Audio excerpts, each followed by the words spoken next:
ladies, once again, proving to you guys that you are, in fact, being replaced. And it, quite frankly, is sad. But then again, though, somebody did tell you, not name me, that this was eventually going to happen. Be ran by women, owned by trans women. Because as a little boy, right, I conquered all the things that came through my path. The gay agenda is coming home. The gay agenda. Giving you some context, man. You got to understand. So we have Miss Netherlands, beauty queen, right? This isn't the first time. Context is key here, and this Stunning and Brave is a trans. From now on, it's going to be ran by women. Bryan Adams lookalike, Megan Rapinoe, she's retiring from soccer. I haven't talked about her in a very long time. And, of course, she endorses the idea of transes in the sport. I have to say it a very, very weird way, or else she'll get the yellow dollar mark. But we'll talk about her in a second. So, in the Netherlands, they had a beauty pageant the other day. And that beauty pageant resulted in the,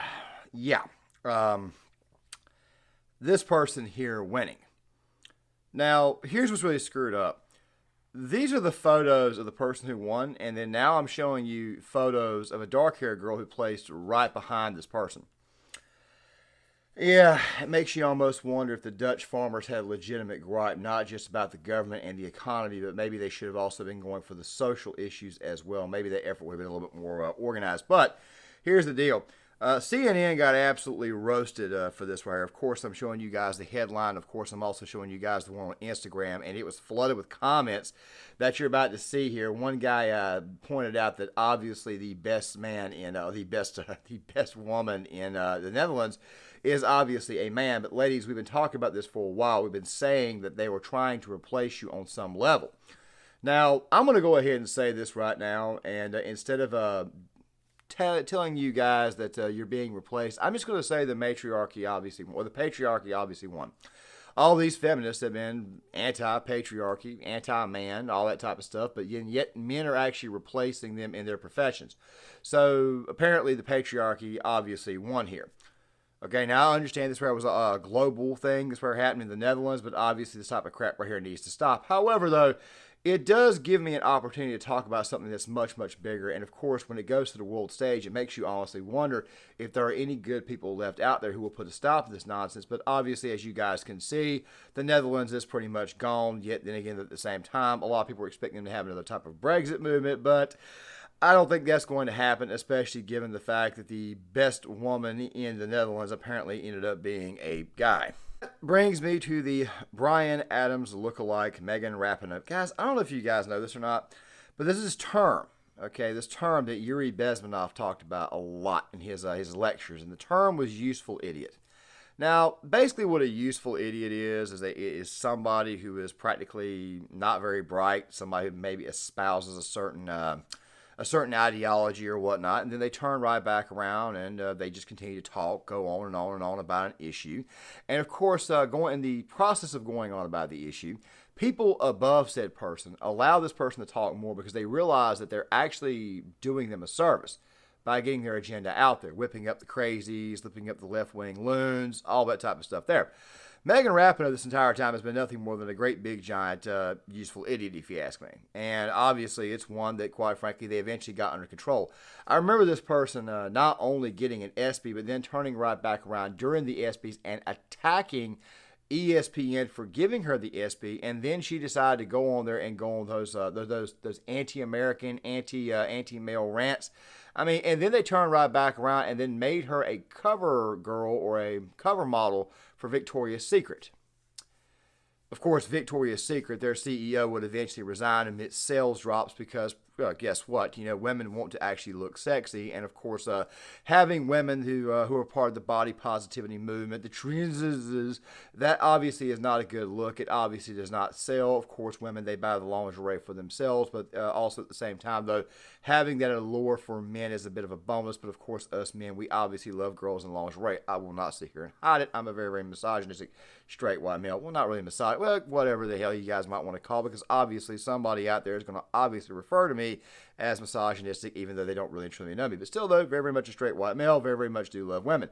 The mere fact that she decided to play a Bryan Adams impersonator, and yes, I'm going to refer to her as a Bryan Adams impersonator for the rest of the time I ever speak of her, is really quite shocking, especially given the fact that this person doesn't just hate men, but obviously hates women too, seeing how it is that this person is endorsing the idea of playing in women's soccer. Of course, there was a rebuttal to this. Here's some of it. Great to see you again. I've got to say, my blood boiled when I read this, and I'm not even a woman, right? But the idea that one of the most famous, high-profile female sports stars in America would say stuff like this, absolutely knowing that what she's saying is complete claptrap, I found offensive. How did you feel when you heard it?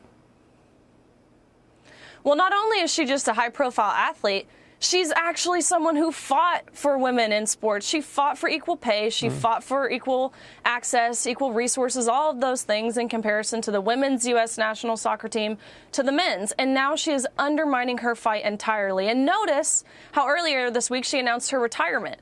So she's done playing. This is a classic case of virtue signaling. She wants to be seen as kind. She wants to be seen as inclusive, but it is not inclusive. What the very female athletes, who the women's sporting category was created to protect. And it's not kind to ask a girl to undress in front of a man in a locker room.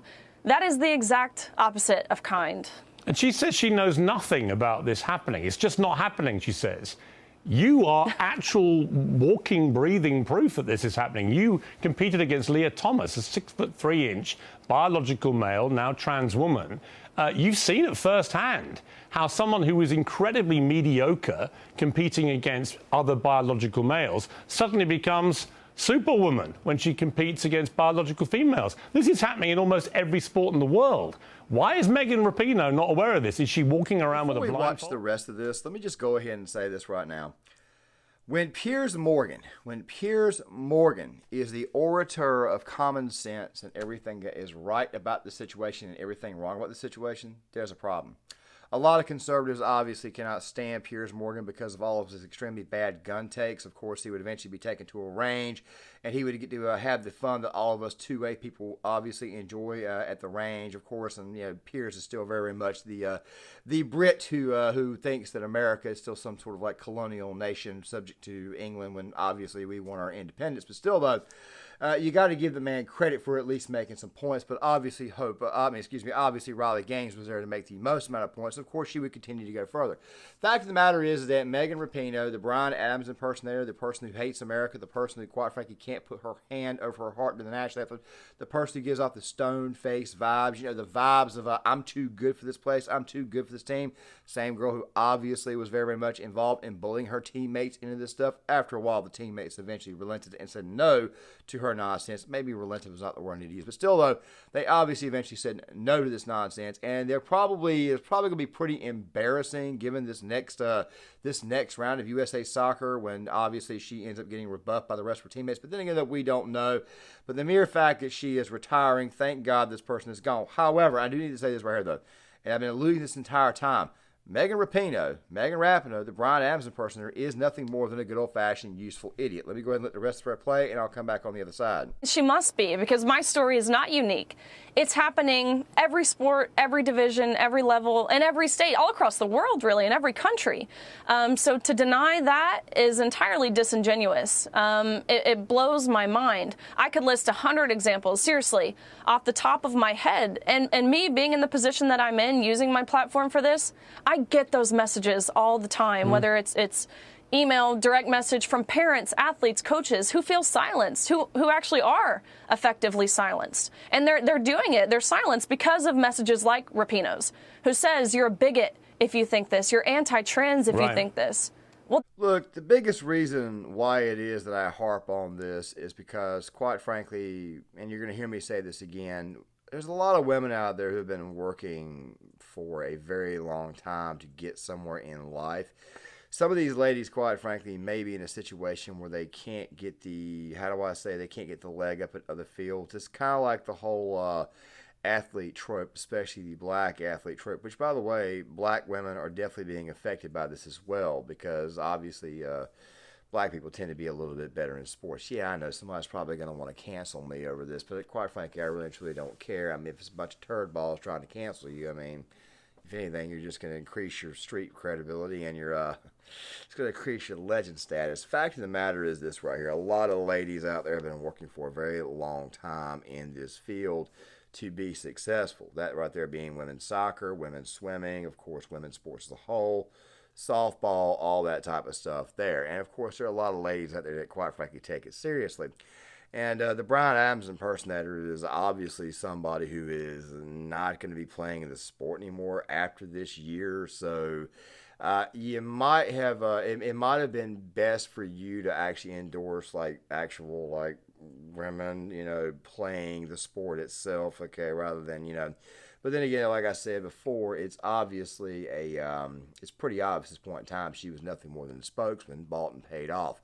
Which now leads me to the next topic of this, which by the way includes the beauty pageants. I understand that for the most part I didn't want to talk about I want to focus primarily on the Bryan Adams impersonator. But here's the thing about the whole beauty pageants. And by the way, there are a lot of beautiful women out there who don't do the beauty pageant stuff too, but isn't that a feminine field? Isn't that right there a field where femininity and beauty is respected and actually looked upon? I don't know if you guys noticed or not, and I said this earlier.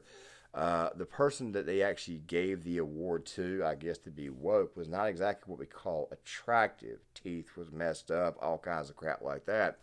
And obviously the girl who probably should have won, well, I would say, at least from what I could see, definitely should have won, was an actual feminine woman who actually looked good and also, as I put in the header, obviously had something that the other person clearly does not have. Fact of the matter is that you're killing women's opportunities, and I've told you guys before, and yes, like I said before, straight white male, what the hell are you talking about? It matters in the long run for a lot of reasons. You see, when you put these people in these spots, you're devaluing women as a whole, which is also more and more proof why it is that I think the Bryan Adams impersonator was in fact paid off. Because basically she went on this whole whirlwind rant for about 3 or 4 years, the man-hating rant, obviously to bring up awareness, but now we find out that the awareness was obviously a bunch of crap. Obviously this person was being used as a form of an agenda, and I hate to say it, especially those of you who actually admired that lady, yeah, she was never really and truly on your side. Endorsing the type of nonsense to where you got people going inside the women's locker room who are not women, that type of thing there, it's got to be extremely painful. It's also got to be extremely worrisome for the girls, especially the young girls who have fought their entire lives and trained their entire lives to get to a certain point in their lives, especially their careers.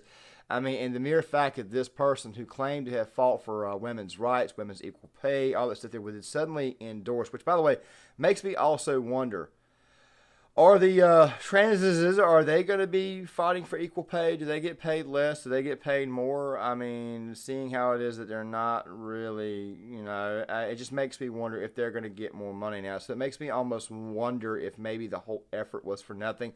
Well, wait a minute, let me just go ahead and kind of snap out of this. That's not exactly what the hell it was. Fact of the matter is that Megan Rapinoe, she got her check signed, sealed, and delivery. She betrayed her teammates. She betrayed the women who came before her, who played in that sport. She betrayed the future generations of women, and then she turned right back around and obviously proved herself to be nothing more than a good old-fashioned spokesman, because obviously she's not going to play in this sport and have to deal with this type of nonsense, even though I do kind of wonder what would happen if she was actually forced to. Guys, John Claymore here. If you guys like this content, please hit the like button, subscribe, share the video, sound off in the comment section. This video will be out on Wednesday. I'm going to try to put out another video to go on top of this one right here. I think I'm going to take on the whole Stephen A. Smith thing, where apparently he went completely off on black crime, but yet he missed a lot of very, very big things. So make sure you guys also hit that like button. Please subscribe. If you think I've earned your subscription, please hit the subscribe button, hit the notifications bell, leave a comment in the comment section, share this video with your friends, share this video with your family, and I will see you guys later.